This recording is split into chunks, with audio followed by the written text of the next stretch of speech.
আসসালামু আলাইকুম। এই ভিডিওটা সর্বোচ্চ শেয়ার চাই যেন আমার মতো ক্ষতি যেন আর কারো না হয়। এই যে ক্ষতি হওয়ার যে কারণটা সেটা আপনাদের মাঝে শেয়ার করব। অবশ্যই আপনারা যারা খামারি এবং যারা বাসায় এই ধরনের মুরগি লালন পালন করেন, তো আপনাদের এই মাঝে আমি শেয়ার করতে চাই। এই বাচ্চা এভাবে মরে যাওয়ার কারণ হচ্ছে ২ টা থাকে। এই ২ টা কারণ আমি শেয়ার করব। আপনারা অবশ্যই ভিডিওটা সম্পূর্ণ দেখবেন এবং বেশি, বেশি শেয়ার করে সকলকে সতর্কতা হতে দিবেন।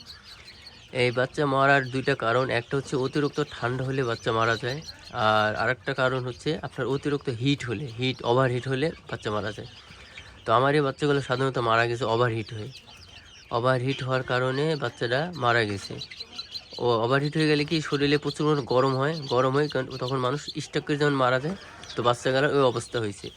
তো এরকম গুরুত্বপূর্ণ ভিডিও অবশ্যই শেয়ার করে অপর ভাইকে সতর্ক হওয়ার সাহায্য করুন। তো দর্শক, আপনাদের কাছে কোনো কিছু চাওয়ার নাই। একটাই চাওয়া, ভিডিওটা বেশি, বেশি শেয়ার করে সকলকে সতর্ক হতে দিন। তো সবাই ভালো থাকবেন। আল্লাহ হাফেজ।